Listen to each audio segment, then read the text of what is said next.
네, 시청자 여러분 안녕하세요. 주상전화, 주식상담 전화 수요일에 인사드립니다. 오늘 국내 증시는 미국의 CPI를 반영하면서 장 초반에는 낙폭이 깊었는데요. 그래도 나름대로 선방했다라고 평가할 수 있을 것 같아요. 코스닥 지수가 장중에 1% 가까이 상승하면서 그래도 낙폭을 줄이면서 마감했습니다. 어제에 이어서 대다수의 종목들이 좋은 흐름을 보였고 특히나 반도체주들이 정말 좋은 상승을 보여주면서 지수를 잡아줬던 흐름이었습니다. 네. 하지만 내 종목은 왜 안 갈까? 그런 걱정하시는 분들 정말 많으실 것 같아요. 네, 맞습니다. 그런 분들 지금 바로 이쪽으로 연락 주시면 됩니다. 전화번호 02-2000-4919번, 02-2000-4919번이고요.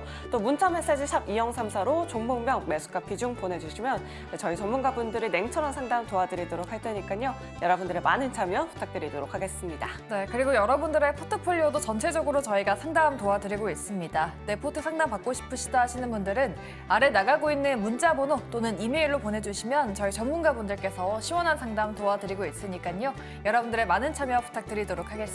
네, 그럼 수요일의 주상전화, 주식상담 전화 지금 바로 출발합니다.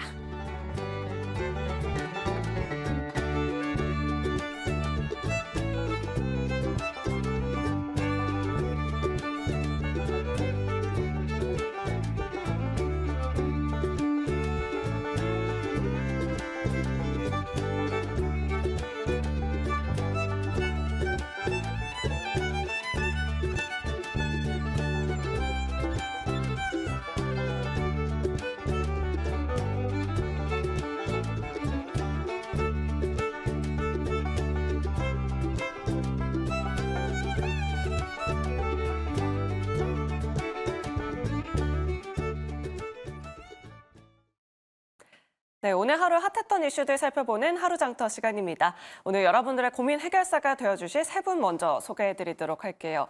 이성웅 이사, 정재훈 대표, 그리고 김태성 본부장님 나와 있습니다. 세 분 어서 오세요. 네, 안녕하세요.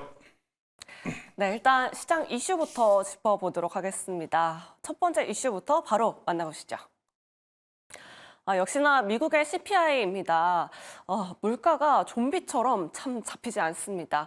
전일 미국의 CPI가 시장 예상치를 큰 폭으로 상회하면서 미국 증시 큰 폭으로 하락했고요. 국내 증시도 장 초반에 큰 폭의 낙폭을 보였지만 그래도 시장 대부분 좀 만회하면서 마감을 했는데요. 앞으로 열릴 미국 시장 그리고 국내 증시 어떻게 봐야 할지 상방인지 하방인지 팻말로 먼저 알아보도록 하겠습니다. 세 분 준비되셨으면 팻말 들어주시죠. 네. 부정 한 분과 중립 두 분이십니다. 김태성 부부장님 오늘 첫 번째 출연이신데 첫 번째 네. 출연부터 좀 비관론적인 팻말을 네. 또 들어주셨어요. 사실 뭐 미국 증시가 워낙에 최근에 좀 많이 오르기도 했었고 미국의 CPI 물가가 잡히지 않는다라고 본다면 뭐 오늘 미국 시장에서도 좀 추가적인 하락을 예상을 해봐야 될까요?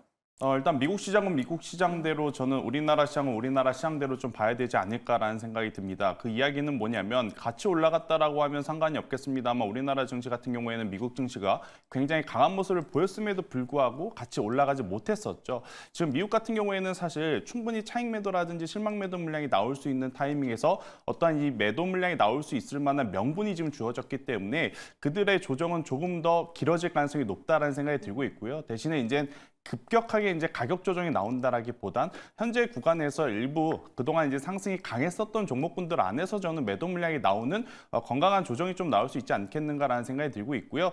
대신에 이제 우리나라 시장 같은 경우에는 정말 오늘 저는 한 단계 위험한 고비를 잘 넘겼다라는 표현을 좀 드리고 싶거든요. 이러한 흐름들이 계속 나오지 않을까라는 생각이 들어서 글로벌 증시에 대해서는 다소 이제 부정적인 의견을 드리지만 상대적으로 우리나라 증시는 디커플링 되면서 개별적으로 혹은 섹터별로 조금은 더 이 좋은 모습들을 좀 보일 수 있지 않겠는가라는 의견 한번 드려보도록 하겠습니다. 네, 알겠습니다. 그동안 많이 올랐었던 만큼 건강한 조정은 좀 불가피하다라고 이렇게 의견 남겨주셨는데요.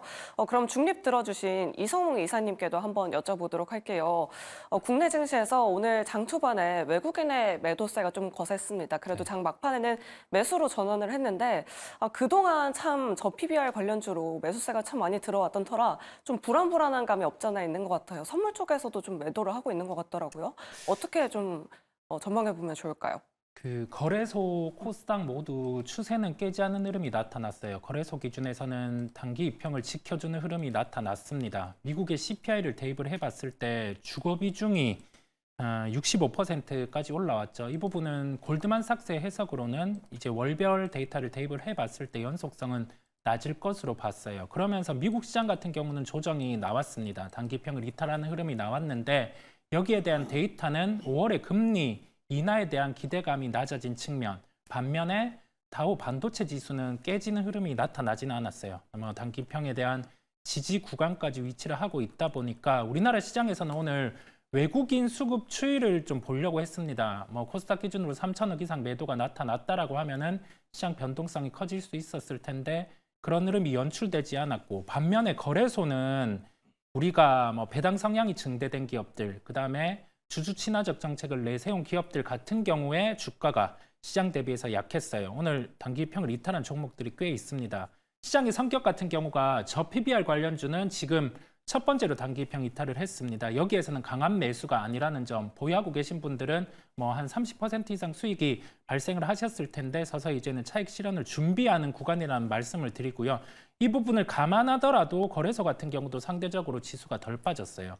그 다음에 IT 같은 경우는 매수가 오늘 또 유입이 되었거든요. 그렇다 보니 미국 시장의 CPI를 놓고 이 방향성 같은 경우는 한 3거래일 정도 이어질 수 있습니다. 이 조정을 놓고 반도체 쪽이 깨지지 않는다고 하면은 우리나라 시장 같은 경우는 여기에 대한 상승 추세는 이어갈 것으로 예상을 합니다.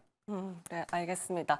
저 PBR 관련주들은 어느 정도 비중 조절이 좀 필요한 시기인 것 같다라고 이렇게 말씀해 주셨네요. 그럼 정재훈 대표님께도 한번 여쭤보도록 하겠습니다. 일단은 중립을 들어주셨는데 상방과 하방 모두 열어놓고 계신 것 같습니다.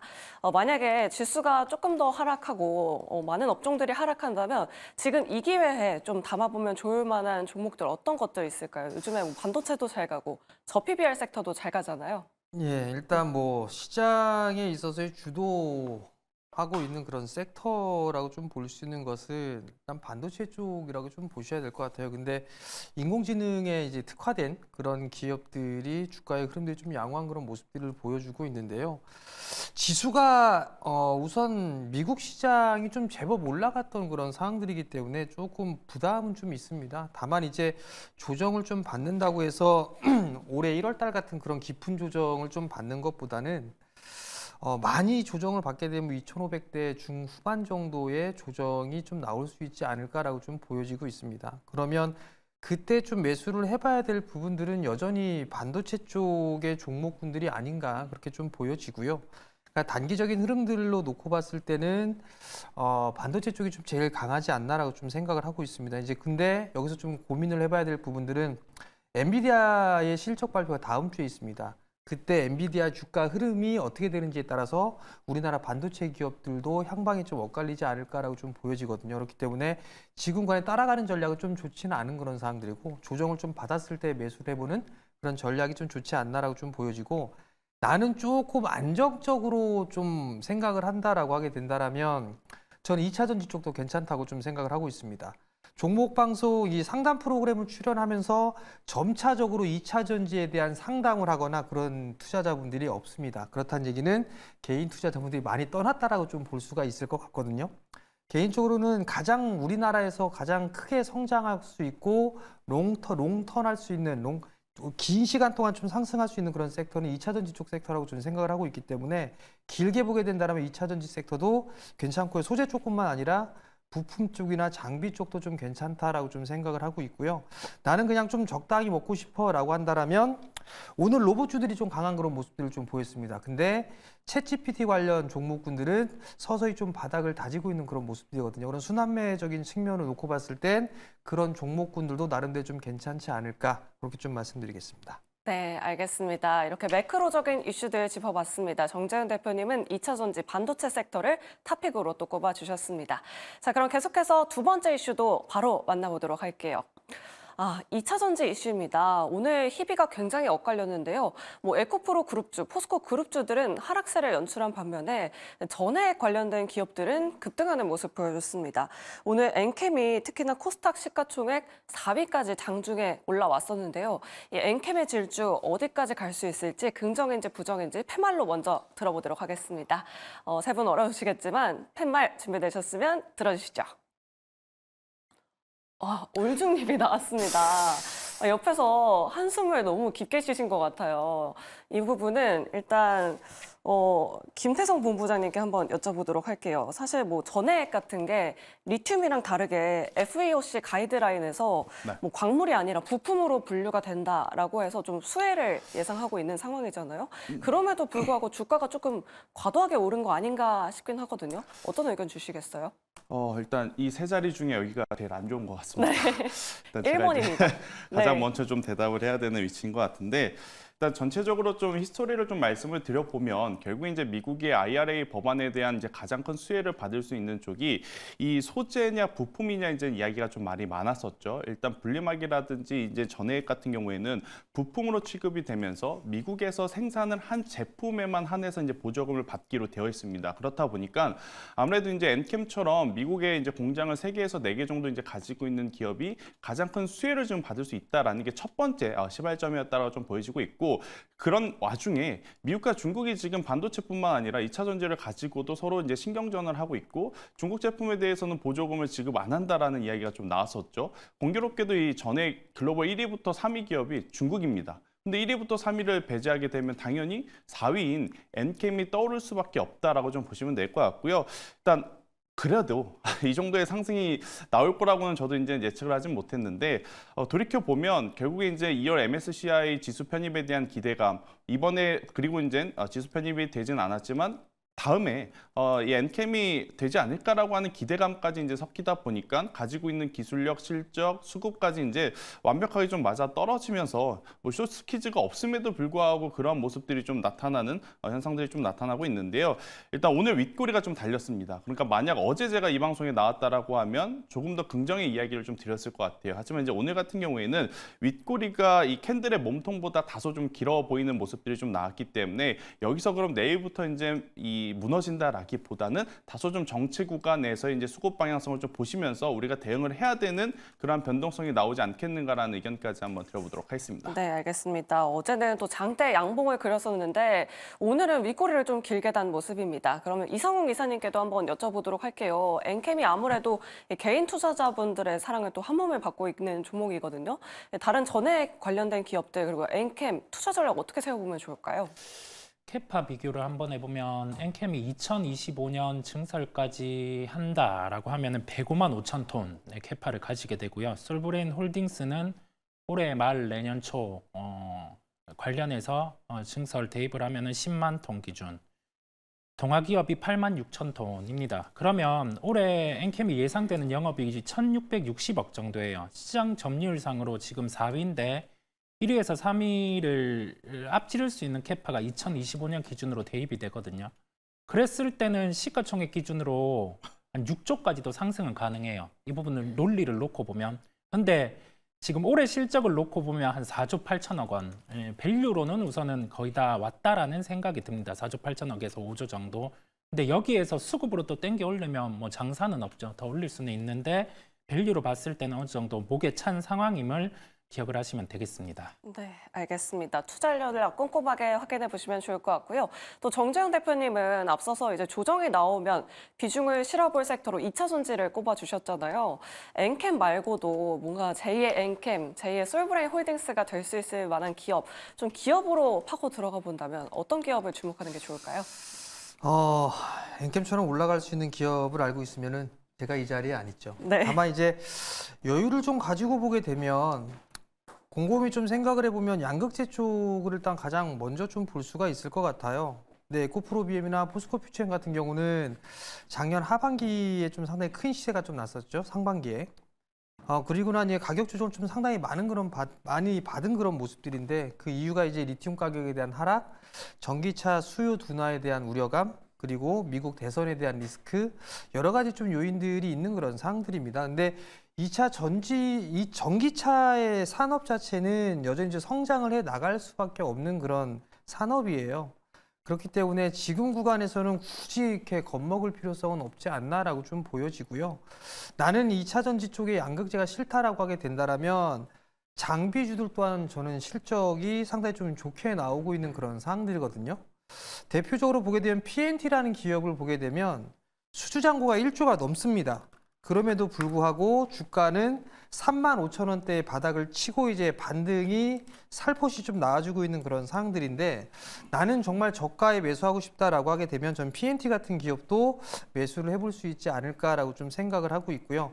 그 이외에 뭐 다른 종목군들 같은 경우는 사실 뭐 흐름들을 좀 보면서 체크를 해야 되지 않을까라고 좀 생각하고 있고 전 대표적으로 뭐 산다라고 하게 되면 양극재 쪽이나 아니면 장비 쪽에 있어서는 PNT 뭐 이런 종목이 좀 낫지 않을까 생각을 하고 있습니다. 네, 알겠습니다. 2차 전지 장비주 내에서 PNT를 탑픽 종목으로 꼽아주셨습니다. 우리 시청자분들 관심 있게 지켜보시면 좋을 것 같습니다.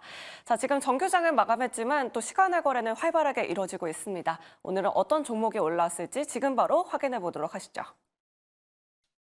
자, 시간외 특징주 짚어보도록 하겠습니다. 오늘은 저 PBR 종목들이 눈에 띕니다. HDC 현대산업개발 저 PBR 관련주로 주목받으면서 최근에 신고가 랠리를 보였었는데 오늘장 소폭 상승했다가 시간 외에서도 5%대 강세 연출하고 있고요. 대원강업 같은 경우에도 오늘 7% 넘게 상승하고 장 마감 후에도 상승세 이어가고 있고요. IG비전은 통신 장비 관련주죠. 시간 외에서 상한가 기록을 했습니다.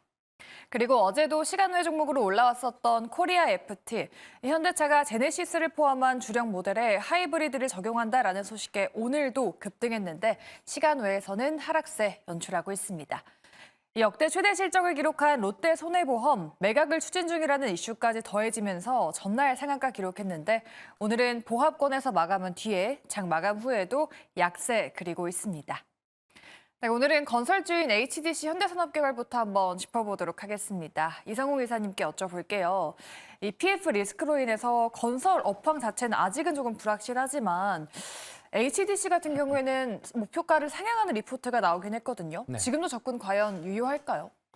좀 주저가 되네요. 주저가 된다라는 말씀이 왜냐라고 하면 저의 편견일 수도 있는데 저 PBR은 맞아요. 그런데 이게 실적에 대한 부분을 놓고 봤을 때 밸류에 대한 부담은 없습니다. 그런데 이게 PF에 대한 이슈 같은 경우가 아직은 마무리가 안 되었다는 점이거든요. 그렇다 보니까 조금은 주저된다라는 말씀을 드렸고요. 주가가 또 저점 한 10,000원대 대비해서는 한 80% 정도가 올라온 상황입니다. 뭐 주식을 보는 관점에서 놓쳤다라고 할 수 있는데 모든 종목에 대해서 수익은 볼 수 없는 거죠. 하나의 기준 같은 경우는 잠재된 리스크가 불거졌을 때는 주가의 변동성이 커질 만큼 반등이 나와 있단 말이죠. 그렇다 보니까 저는 좀 패스를 하고 보려고 합니다. 네, 알겠습니다. 이미 좀 주가가 많이 올라왔기 때문에 HDC 현대산업개발은 조금 지켜보자라는 의견 주셨습니다. 네, 다음으로 코리아 FT는 김태성 본부장님께 한번 여쭤보도록 할게요. 안 그래도 최근에 좀 주가 상승 중이었다가 현대차 하이브리드 모델 호재가 나오면서 오늘도 두 자릿수 급등했거든요. 근데 윗꼬리를 달기도 했고 시간외에서는 지금 약세를 그리고 있는데 보유자 영역으로 좀 봐야 될까요? 저는 조금은 더 보셔도 괜찮지 않을까라는 생각이 듭니다. 일단 이 내연기관에서 전기차로 가는 과정 속에서 이 하이브리드 차에 대한 수요는 계속해서 이제 증가할 수 있음을 사실 이제 지난 4분기 현대차 기아 컨콜에서도 이제 그들이 이제 이 말을 해줬기 때문에 우리가 이미 알고 있었던 이제 내용인데 여기 이제 받쳐서 판매 대수만 이제 계속해서 늘어나는 것을 좀 확인을 해본다라고 하면 저는 중장기적으로도 하이브리드는 꼭 우리가 좀 체크를 하고 넘어가야 되지 않을까라는 생각이 들고 있고요. 전 세계에서 지금 가장 차를 많이 팔고 있다라는 도요타를 보면 참 선관위 좋은 것 같습니다. 다들 이제 뭐 전기차 할 때 그들만 지금 하이브리드 차를 굉장히 고집을 했는데 그러한 전략들이 지금 먹혀 들어가는 이제 시점이다 보니 그것과 관련해서 우리나라 이제 관련 종목군들 많지가 않아요. 뭐 코리아 FT, 뭐 이제 세방전지 이러한 기업들 이제 몇 개 없기 때문에 저는 오히려 기업들이 많은 것보다 기업들이 이제 적다라는 것이 추후에 또 장점으로 될 수 있지 않을까라는 생각이 들어서 물론 이제 최근에 이제 가파르게 상승을 했기에 조금 이제 기다려야 되겠습니다만 우리가 이제 원하던 조정이 오게 된다라고 하면 하이브리드 쪽은 계속해서 좀 보셔야 되지 않을까라는 의견 들어보도록 하겠습니다. 네. 하이브리드라는 호재가 나왔기 때문에 중장기적으로 봐도 괜찮겠다라는 의견 들어봤습니다. 이렇게 두 가지 종목 시간외 특징주 짚어봤고요. 저희 다음으로는 전화 상담이 준비되어 있습니다. 주상 전화 본격적으로 출발합니다.